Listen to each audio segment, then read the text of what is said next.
Delta sobre el Río Blanco fue inaugurado este miércoles. Así se retoma la conexión entre las provincias de Esmeraldas, Pichincha y Santo Domingo de los Áchilas. Moradores de cantones aledaños ya no necesitan de canoas o de una gabarra para cruzarlo. Allí va don Germán, un pensionista de Pedro Vicente Maldonado, que para llegar a la Concordia tenía que cruzar el Río Blanco en canoa. 50 centavitos. Cada pasado. 9 meses, como el periodo de gestación de un bebé, tuvo que esperar junto a miles de habitantes de zonas aledañas, que no solo ya cruzan el caudal sin costo, sino que además, en menos tiempo. Cerca de 2 horas. Y por acá, por la sexta, 2 horas completas bien dadas. Entonces ha sido una molestia tremenda para la ciudadanía. ¿Y con el puente cuánto? Con el puente. A Santo Domingo me hago hora y cuarto, aquí son 45. El puente Delta fue inaugurado oficialmente en medio de la lluvia y la música del folclore esmeraldeño. Por aquí pasan 3.000 vehículos diarios, pero mucho más que eso, está volviendo a unir 3 provincias en una fecha clave por el tema turístico. Es una estructura metálica de 55 metros que fue adquirida en 2010, pero llevaba más de una década sin uso. Como digo, estaba guardado en una bodega este puente. Estaba botado. Pero sí, todos han tenido brillantes ideas en los últimos años, pero ¿quién la ejecuta? Nosotros la ejecutamos. El cuerpo de ingenieros acabó la obra en un tiempo récord, para que hoy transeúntes, camionetas, vehículos y hasta motos lo utilicen. ¿Cómo hacían antes para pasar con la moto de un lado al otro? Por medio de la gabarra. ¿Cuánto les costaba? $1.50, todos los días por el trabajo. Los 55 metros del puente necesitaron de una obra de ingeniería adicional para conectar los 125 metros del cauce. Se ha hecho un buen trabajo en la recuperación, entre comillas, porque el estado del puente era óptimo. Su uso aproximado es de 15 a 20 años y según dicen sus constructores, no hay posibilidad de que se repita una desgracia como la de marzo de este año. El tema del puente anterior fue una falla del pilote. El pilote fue el que colapsó por la fuerza del caudal que tiene el río. Este es un puente totalmente sin apoyos intermedios. Y es que hasta hace unos días, si el Río Blanco volvía a estar bravo, pasar en canoa era un peligro. Cuando estaba muy subido no se podía cruzar. Se perdía el día de trabajo, imagínense. Por el momento este puente va a ser vehicular, aunque hay el proyecto de colocar mallas y también caminos para la gente que puedan transitar sin ningún problema. Lo cierto es que hasta el momento hemos constatado la resistencia de este puente Delta. Con cámaras de Giovanni Murillo, Lautaro Andrade Castro, Noticias 7. Y durante su visita al puente sobre el Río Blanco, el presidente Daniel Noboa se refirió a temas de coyuntura, especialmente en las acciones que ha efectuado su gobierno en 5 semanas de gestión. Entre ellas habló del cuestionario de la consulta popular que en los próximos días presentará ante la Corte Constitucional. Escuchemos. Deuda del gobierno central con los GATS. Aquí tenemos pues a la presidenta del CONGOPE, Paola, amiga mía, la cual hemos llegado ya a un acuerdo también de pagos. Ayer tuvimos una reunión con AME para poder avanzar con los pagos. Hemos reducido la deuda con cruce de deuda con el BEDE también de centenares de millones de dólares y aún así tenemos que poner la casa en orden. Consulta popular. También estamos ya finalizando la consulta y en diálogo con la Corte Constitucional. La mayoría de las preguntas van a ser sobre los temas que le importa a la gente. Seguridad, asimismo reformas en el sistema judicial.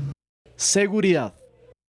Ya hemos reducido 40% las muertes violentas en Durán, un número similar también en Machala. Hemos tenido varios operativos en Esmeraldas, en el cual se han capturado más de 400 personas, miembros de G2. Lautaro Andrade Castro, Noticias 7. Bueno, es el resumen de nuestra visita ayer en el sector de Puerto Quito, cantón de la provincia de Pichincha, hablando otra vez del puente. Ok, entonces esa estructura metálica que es tipo delta, que es un armaje que se lo coloca en diferentes cauces según la necesidad, estuvo desde el 2010 en Guayaquil, que fue adquirido en ese entonces, pero no se le dio ningún uso. El gobierno anterior, según lo que han explicado, hizo estudios y encontró que estaba inutilizado y empiezan con todo el trabajo con el cuerpo de ingenieros del ejército, que es el que lo instala. ¿Por qué dicen que fue desafiante y complicado? Bueno, porque el río tiene 125 metros de distancia entre cauce y cauce. pero los puentes tipo Delta tienen un tamaño de hasta 60 metros. El que estamos viendo tiene 55.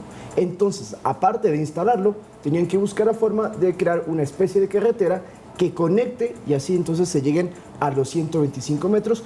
Y eso parece que, bueno, no les costó tanto tiempo como lo habían estimado. 9 meses fue finalmente el proceso. Todavía tienen que terminar, eso sí, como vimos en pantalla, poner las mallas para que la gente no vaya a caerse, los que cruzan peatonalmente, y delimitar justamente la parte por donde pueden ir los transeúntes. Al momento sí está habilitado el paso, doble carril, y la gente que va a ir, en este caso, a las provincias de Esmeraldas, a Santo Domingo, que va a ir a balnearios como Tonsupa, Atacames, ya lo puede utilizar, está en óptimas condiciones, se lo puede decir de esa manera, y sobre todo ayuda a la gente del sector. ¿Se lo siente seguro? ¿Se lo siente estable? Tú estuviste ahí en el puente. Totalmente.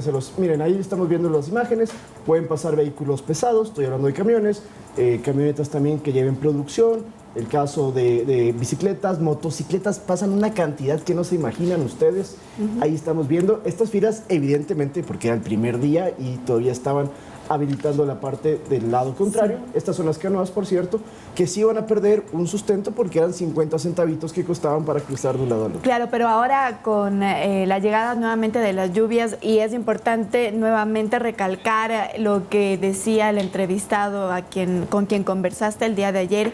Claro, cuando el río sube no pueden pasar y las canoas evidentemente no se pueden utilizar porque es muy peligroso cruzar de lado a lado, y aunque el ministro de Obras Públicas ha dicho que a diario circulan alrededor de 3.000 autos en ese lugar, lo que sí es importante es que es una unión extremadamente útil, digamos, para las provincias de Santo Domingo, de Pichincha, de Esmeraldas también, y más aún a puertas de un feriado en donde muchísima gente se moviliza. Es uno de los feriados en donde más movilización de turistas nacionales tenemos a lo largo del país, entonces en buena hora que va a estar operativo. Sin embargo, Lautaro, el día de ayer, cuando ustedes regresaban, se cerró por cierto periodo este tramo, ¿no? Sí, de hecho queremos mostrarles parte de lo que sucedió, pero antes de nada, una cosa que sí es importante explicar, y vemos en las imágenes.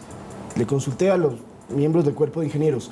El río, con las lluvias, con el fenómeno del Niño, puede crecer tanto que se lleve el puente, y ahí nos explicaron. No hay la posibilidad. Desde el agua hacia la estructura son de 2,5 metros a 3 metros de diferencia. No hay manera de que suba tanto. E insistieron que la emergencia, el accidente que hubo en marzo, fue porque los pilotes que sí estaban en el río se los llevó el cauce. En este caso, el puente cuelga completamente, no hay manera alguna entonces que el río pueda llevarse y hacerlo colapsar. Que la fuerza del río, la corriente no tiene contacto ya con el río. No tiene contacto con el río, eso da más seguridades. Ahora sí, producción, si me puede colaborar, Andrea, Meche, y creo que es importante este mensaje a la gente. Si vamos a viajar por las carreteras, tengamos mucho cuidado. Estamos viendo imágenes que nosotros lastimosamente tuvimos que presenciar de un accidente de tránsito en la vía Río Blanco, Calacalí. Esto era más o menos a la mitad del camino, habíamos pasado ya a Nanegalito, donde una motocicleta, es una carretera con curvas, rebasó de cierta manera imprudente, según dicen los testigos, se impactó con ese vehículo negro y luego se dio de frente contra un camión. No sé si también tenemos esas imágenes. Lastimosamente, el conductor de la motocicleta resultó bastante herido. Viajaba con él un niño de aproximadamente 10 años, quien también tuvo afectaciones, en este caso en su pierna. No hubo víctimas mortales, pero sí es un accidente, compañeras, que es importante decirle a la gente, tenga mucho cuidado, sobre todo porque estamos en una temporada donde también está lloviendo, hay mucha neblina, no hay buena visibilidad. Tengamos altísimo cuidado porque unas vacaciones se pueden empañar completamente por una imprudencia al volante. Y no solamente cuando deciden salir de vacaciones, ¿no? En el día a día. Estamos viviendo una temporada, aparentemente estos días ya de lluvias fuertes, y en la mañana se presentan muchos accidentes. Hoy puedo decirles que había muy poca visibilidad, mucha neblina, seguía lloviendo. Hay que bajar la velocidad para no tener contratiempos. Esto es lo que nosotros podemos apreciar también en las primeras horas del día. Y la policía ha ejecutado más de 3.000 operativos antidelictivos en las carreteras del país y específicamente para este feriado de fin de año. La institución recomienda viajar en horas de la mañana o en horas de la tarde. Además, solicita a los transportistas interprovinciales abstenerse de recoger pasajeros en las carreteras. Si usted piensa viajar a cualquier punto del país en este feriado por fin de año, la policía conmina a los ciudadanos que eviten hacerlo en horas de la noche o madrugada. Pide además a los transportistas interprovinciales o intracantonales abstenerse de recoger pasajeros en las vías. En muchas ocasiones hemos visto de que efectivamente en lugares donde no existe iluminación o que son tramos largos, hay personas que necesitan ese servicio o se hacen pasar por pasajeros y efectivamente sucede lo que hemos podido observar. Prácticamente son momentos en los que se suben las personas y realizan los actos delictivos del interior del bus. La institución del orden ha ejecutado hasta el momento 3.340 operaciones denominadas convoy seguro, especialmente en los ejes viales donde se reportan el cometimiento de actos delictivos. ¿En qué consiste esta estrategia? Lo que tratamos es de concentrar la gran cantidad de vehículos a una hora exacta donde ellos llegan y prácticamente Policía Nacional arma esta caravana. 8.000 policías con el uso de 2.000 medios logísticos también ejecutan otras acciones como operativos móviles o puntos de chequeo en las carreteras donde se sabe que los delincuentes hacen de las suyas. Son tramos priorizados que van cambiando de acuerdo a la georreferenciación del delito que se presenta día a día. Y ahora nosotros estamos en, como le indicaba, Santo Domingo Esmeraldas, Santo Domingo Guayaquil, el eje vial Quevedo, Guayaquil-Riobamba, entre los más importantes. Eso va variando de acuerdo a la incidencia delictiva que se presente día a día. La policía asegura que ejecuta socializaciones constantes con gremios de la transportación pesada y de pasajeros con la finalidad de que conozcan las acciones institucionales para frenar la actividad antidelictiva en las carreteras del país. Javier Ceballos, Noticias 7. Y es importante la recomendación que también se daban para los transportistas interprovinciales, no recoger pasajeros en la vía, que es una costumbre que se ha tenido por varios años y que está causando muchísimo peligro para quienes circulan en estas unidades hacia las provincias, sobre todo de la costa. El día de ayer incluso veíamos ya un video de delincuentes que se subían a una unidad porque el chofer paró en la vía para recoger a estos pasajeros y evidentemente asaltaron a todos quienes estaban dentro de esta unidad con destino a Manabí. Lo que se recomienda entonces es que se tomen las precauciones, que quienes incluso en este momento nos escuchan a través de Pública FM tengan esta precaución de no recoger pasajeros en la vía, sino solo en los terminales autorizados por la autoridad. Y si es que usted va a viajar, también recomiende eso al chofer, puede denunciarlo incluso al 911 si es que está viendo que la unidad está parando en la carretera, así que hay herramientas para poder denunciarlo y para poder prevenir esto que nos está ocurriendo.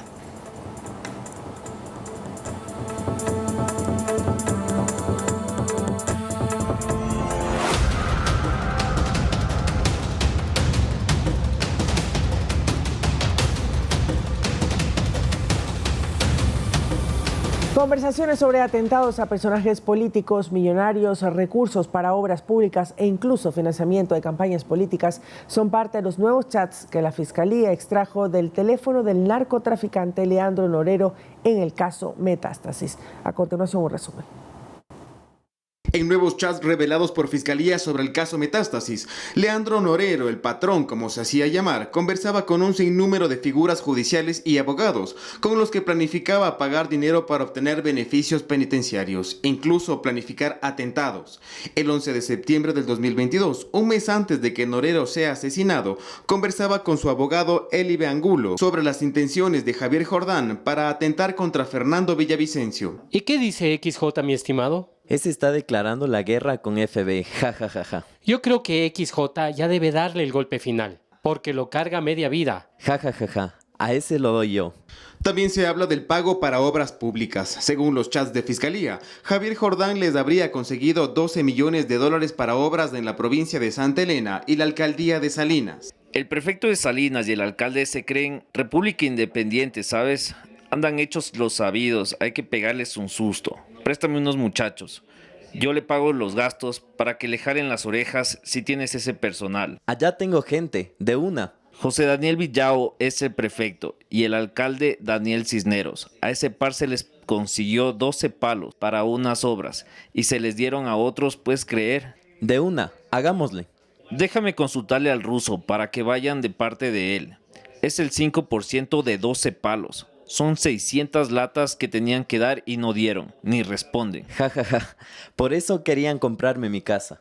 En los chats también se menciona apoyo para campañas políticas para las seccionales de febrero del 2023. Una vez más, durante conversaciones con Javier Jordán, a quien la fiscalía identifica como el testaferro de Norero. Ñaño, habla con el ruso, Ñaño, que no le estén metiendo gente a ese man de estado. Por ahí andan diciendo que el ruso le está metiendo un LK.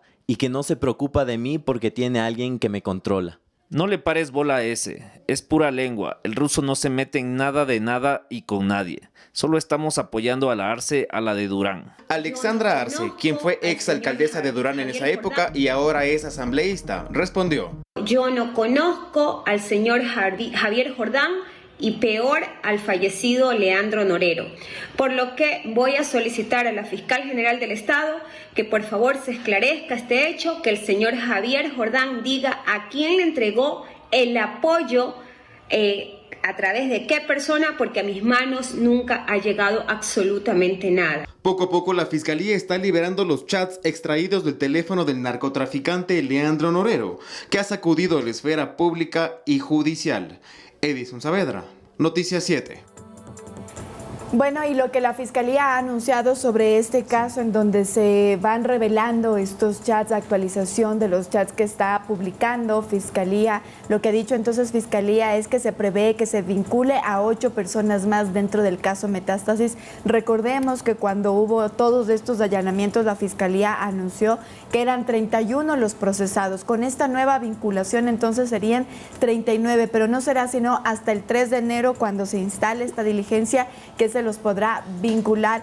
Hay que entender también que entonces a partir del 3 de enero la etapa de investigación pasaría de 90 a 120 días y así es como continúa el proceso. Nosotros evidentemente dentro de estos días vamos a seguir contándoles qué es lo que revelan, qué más revelan estos chats. Son alrededor de 14,000 hojas las que se imprimieron para que se pudiera revelar entonces en Fiscalía. Ya ha salido también una actualización de una supuesta conversación entre el narcotraficante y Daniel Salcedo, es lo que ha dicho Fiscalía, en donde se habla mucho de la muerte de Rasquiña, que ustedes recordarán era el líder en ese entonces de los choneros. Claro, lo que mencionas que Norero, cuando muere Rasquiña, asume esas funciones y se convierte aparte en el financista de al menos 3 GDOs.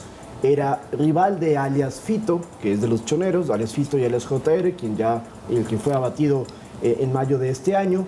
Pero Norero, poco antes de su muerte, había empezado, según dicen las fuentes que cubren criminalística, temas de criminales, habían dicho que Norero empezó a tener algunos contactos con Fito para generar una tregua. Luego, bueno, conocemos todos que fue asesinado en la cárcel de Cotopaxi en octubre del año pasado. Lo cierto, y volviendo a Daniel Salcedo, es que la Fiscalía investigó a 39 personas el día de los allanamientos masivos y cuando conocimos el caso Metástasis. Pero de las 39, había 8 justamente, se repite el número, que no fueron encontradas y que no se las pudieron aprehender y por ende no se las procesó. De estos 8 nuevos procesados, podrían estar algunos de ellos, como Daniel Salcedo, pero también pueden haber otros porque recordemos que en los chats han surgido los nombres de varias personalidades públicas que no están dentro del proceso, pero que en las conversaciones se denota la relación que habrían tenido con Norero y que eso podría entonces también desencadenar que se aten cabos y que se los incluya dentro de esta macroestructura de delincuencia organizada que utilizó Norero para conseguir beneficios penitenciarios y también para continuar con sus labores delictivas, apoyado por Policía Nacional, SNAI, que es el Sistema Nacional de las Personas Privadas de la Libertad, la Función Judicial, la Fiscalía y otros entes de gobierno y también medios de comunicación.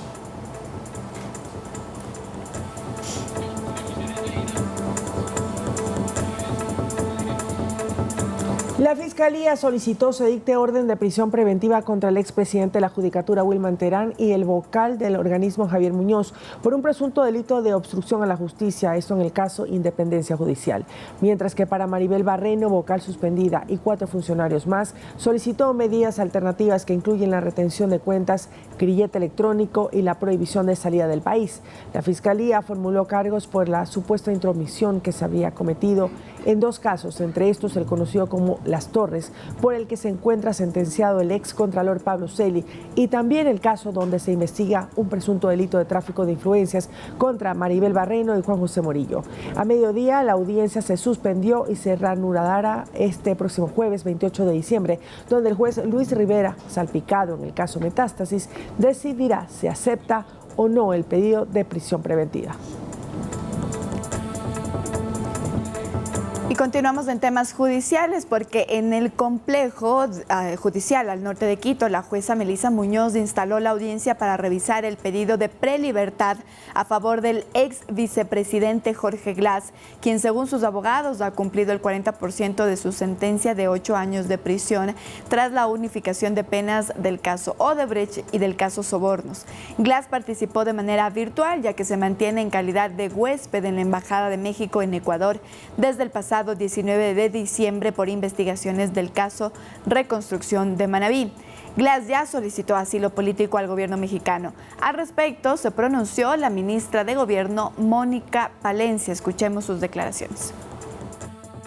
Primero quiero aclarar que dudo mucho que México le dé el asilo político porque la Convención sobre Asilo es muy clara y los actos cometidos por el señor Jorge Glass son actos de delincuencia común, no son delitos políticos. Él no es un perseguido político. Entonces, todos tenemos menos un perseguido político. Entonces, dudo mucho este tema del asilo. Pero si se llega a dar, tendremos que conversar con el presidente Noboa. En lo personal, yo adelanto, esto es en lo personal, no considero que debería dársele ningún salvoconducto. Y en lo personal también ha dicho Daniel Noboa que él no estaría de acuerdo con un salvoconducto y que antes de cualquier decisión que se pueda tomar va a comunicarse con la Secretaría Jurídica de la Presidencia y con la Cancillería para que ambas partes le presenten la información y todo el sustento respectivo para saber si es legal o no. Ha dicho el jefe de Estado que si jurídicamente deben permitirle el salvoconducto para que Glass se traslade desde Quito hacia México, lo harán, pero siempre y cuando eso sea lo que marquen los tratados internacionales. Si la sugerencia de, en este caso, la Secretaría Jurídica es no, pues entonces el gobierno no le da salvoconducto y Jorge Glass tendría que mantenerse en la embajada como pasó con otros procesados y sentenciados por diferentes casos. Estoy hablando de María de los Ángeles Duarte, quien estuvo 2 años aproximadamente en la embajada argentina en Quito. Lo mismo le ocurriría a Glass si es que no le dan el salvoconducto y por ende no puede salir de la sede diplomática donde en estos momentos se encuentra todavía con calidad de huésped. 7:25 de la mañana, Machala y Durán presentan una baja significativa de homicidios tras la implementación del Plan Fénix. Así lo aseguró la ministra de Gobierno y del Interior, Mónica Palencia. Según la secretaria de Estado, en el país hay 18 zonas calientes en las que se articulan acciones de diferentes instituciones. Las acciones que implementa el bloque de seguridad, parte esencial del Plan Fénix, ya tienen resultados positivos, según lo explicó la ministra de Gobierno y del Interior, Mónica Palencia, en una entrevista televisiva. Lo que es seguridad es la vinculación de la Presidencia de la República y su liderazgo, junto con las Fuerzas Armadas y la Policía Nacional, haciendo articulaciones para erradicar la delincuencia. Detalló que se identificaron 18 zonas como las más calientes en torno a criminalidad, que principalmente se concentra en 4 provincias, y estas son Los Ríos, Guayas, Manabí y Esmeraldas. Por ejemplo, en Machala, de un 2.8 que teníamos de incidencia en homicidios, hemos bajado afortunadamente a un 0.5. En Durán también ha habido una baja y significativa, de un 20.5 a un 13.7. Los uniformados están en territorio. Las Fuerzas Armadas se encargan de revisar la tenencia y porte de armas, mientras la policía mantiene los controles de seguridad. Pero estas acciones no están aisladas. Vamos a poner a extranjeros en sus países de origen porque no podemos más con la población carcelaria. Nosotros tenemos más de 30,000 personas privadas de libertad. Y solo este año hemos tenido casi 1,000 personas aprehendidas pertenecientes a grupos de organizaciones delincuenciales. También indicó que dentro de las estrategias a implementarse se prevé aumentar el número de guías penitenciarios. ¿Cuál es el plan? Nuestros jóvenes van al aprendizaje en servicio militar y después de ello van a tener también un aprendizaje para ser guías penitenciarios. Lo ideal es que los guías penitenciarios tengan un trabajo inmediatamente en secuencia a su formación para el servicio militar. Habrá una formación especializada para poder obtener esos guías penitenciarios. Finalmente, Palencia señaló que este jueves se reunirá con el equipo asesor para conocer en qué tiempo estarán construidas las cárceles de mega seguridad, que se prevé iniciar su construcción el próximo 12 de enero. Olga Velasco, Noticias 7. 7 de la mañana con 28 minutos y ahora les contamos que tras un operativo contra la pirotecnia ilegal en el centro de Guayaquil, 5 funcionarios resultaron heridos. Los funcionarios se encontraron con una violenta resistencia de los comerciantes en la bahía. Según las autoridades, esto fue en el bloque comercial Huayna Cápac. Ahí se descubrieron 2 bodegas con pirotecnia en gran volumen. En un comunicado, el municipio de Puerto Principal informó que se enfrentaron a una situación alarmante, como estamos observando, donde los comerciantes atacaron con palos, fierros e incluso con gas lacrimógeno. Como resultado, 5 funcionarios resultaron heridos, uno de ellos con golpes en la cabeza y fracturas. Esto es lo que indicó el Cabildo. Y es que los comerciantes se resistieron al decomiso de las cajas de pirotecnia almacenadas ilegalmente, según lo que dice el municipio. Ahí vemos las imágenes de la pelea con palos. El operativo para incautar dicho material tuvo incluso la participación de las Fuerzas Armadas, lo que tampoco frenó la arremetida de los vendedores, que allí lo estamos viendo. Lamentablemente, al llegar al lugar, los comerciantes reaccionaron de manera violenta y agrediendo a los funcionarios y agentes, es lo que dice el municipio de Guayaquil. Allí vemos, compañeras, amigos televidentes, cómo lanzan sillas a la gente que nos escucha por Pública FM, lanzan sillas contra los funcionarios, palos también y todo lo que tienen a su paso en una arremetida dentro de uno de los sitios donde más afluencia de personas hay en Guayaquil para la compra de diferentes productos. Donde se genera mucho comercio en la ciudad de Guayaquil. Bueno, también utilizaron menores de edad, mujeres como escudos humanos. La municipalidad enfatizó que este comportamiento es inaceptable, no será tolerado y se tomarán medidas rigurosas para garantizar la seguridad y el cumplimiento de la ley. Sin embargo, reconoció que tras este incidente algunos funcionarios municipales hicieron uso excesivo de la fuerza con uno de los detenidos que previamente había atacado a los agentes. Así es, este comunicado entonces se divide en 2, es decir, en la primera parte se rechaza la actitud de los comerciantes que, como ya hemos visto, reaccionaron violentamente contra los funcionarios, pero de otro lado el municipio ha reconocido que se hizo uso excesivo de la fuerza y ha dicho que van a tomar las acciones correspondientes para asegurar que quienes hicieron este uso excesivo de la fuerza reciban la sanción que les corresponde. Esto en vísperas de fin de año, donde la gente suele usar camaretas para los festejos. Las autoridades adelantan operativos para incautar pirotecnia ilegal que pone en riesgo a la gente. Solo en estas 2 semanas, o no 2 semanas, solo en esta semana nosotros hemos reportado ya fallecidos, accidentes muy graves, humano, ¿no? Así es, niños lastimados, niños que han perdido incluso sus extremidades, la vista por el uso de las camaretas, por la explosión que hay. Lo veíamos incluso que por las altas temperaturas que puede afrontar también la región costa, explotan estas camaretas, estos lugares en donde artesanalmente se están realizando. Hay incluso números para denunciarlo. Totalmente. Además, Aquiles Álvarez, el alcalde de Guayaquil, lo ha manifestado en varias ocasiones. Se permite el comercio, se permite que la gente busque un sustento mediante la producción, pero si eso va en contra de la legalidad o el riesgo de las personas, no se lo va a permitir y por eso hacen este operativo que no es el primero. Y en Guayaquil inclusive recordemos que a principios de año se incendió una casa porque tenían almacenada la pirotecnia y también estalló. Lo que tú bien cuentas de Chone y también el niño, que ayer pudimos conocer lastimosamente la noticia, son imágenes muy fuertes de un menor de edad que tuvieron que amputarle algunas de sus extremidades porque le estalló una camareta. Por eso el mensaje es clarísimo para la población. Primero, tenga mucho cuidado en comprar pirotecnia y para los vendedores también tenga muy presente que el mal manejo de la pólvora puede provocar desenlaces muy fatales. Bueno, y hay historiales, sobre todo en la ciudad de Guayaquil, en la bahía, de las imágenes que acabamos de observar, ¿no? Ya han existido explosiones, incendios muy fuertes que han llevado a grandes desgracias. Y en esta ola de calor, más allá de los 37, 38 grados que se está en el puerto principal, bueno, este es un caldo de cultivo para que existan estas desgracias. No queremos que pase a finales de año.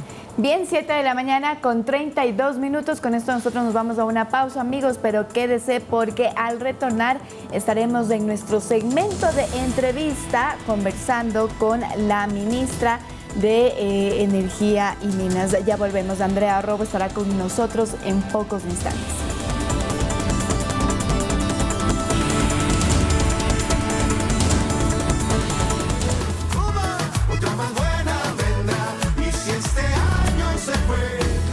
Bueno, ya estamos en los últimos días de este 2023 con muchas expectativas de lo que viene el próximo año y sobre todo esta es una época que según los expertos dicen debe ser de balance, de reflexión, también de revisar todo lo que hemos cumplido en este año para el próximo que nos vaya muchísimo mejor. ¿Están haciendo ya ese ejercicio, compañeros? Mili. No todavía, la verdad es que a nosotros se nos termina mañana la semana informativa, pero todavía hay unos días más para tomarse ese tiempo y hacerlo de manera calmada. En todo caso, lo que sí voy a espolearles, señoras y señores, hoy es Día de Inocentes, así es que no se deje sorprender, no deje no deje que le hagan bromas ahí y usted caiga. Sí, es particularmente a mí este día no me encanta. No, a mí tampoco, a mí me gusta porque se pueden caer como unas bromas bastante pesadas. Así es, pero bueno, a quien le gusta está en todo su derecho. Hay que medir, hay que medir. Estén pendientes, el día está empezando. No, ya va, si el señor Lautaro ya hace bromas pesadas durante todo el año, por favor. Todo lo que estamos conversando era de Inocentes, entonces. Sí, bueno, por favor, hoy no se le ocurre hacer esas bromas. No, pero evidentemente lo que tú dices, Mecha, y creo que es importantísimo hacer este balance. Escríbalo en un cuaderno, póngase nuevos retos, póngase estos objetivos tan necesarios para el próximo año. A veces los tenemos muy en el aire, entonces mejor si los anotamos y sabemos por qué es lo, o sea, digamos, por qué vamos a luchar. ¿Qué es lo que necesitamos? ¿Qué es lo que queremos? ¿Hacia dónde queremos ir? Eso es súper importante porque a veces vamos en el camino dejándonos sorprender con las cosas que van pasando y no debe ser así para poder tener mejores resultados. Me confirma la producción, mañana hay Año Viejo acá en Noticias 7. Claro que hay sí. Año Viejo. Hay Año Viejo. Entonces prepárense mañana. ¿A quién vamos a quemar? ¿Qué dicen ustedes? Hay varias opciones. Yo quiero dar mis opciones, pero habrá señales. Bueno, pendientes el día de mañana a 7 horas, los esperamos. Gracias, buenos días. Y si este año se fue.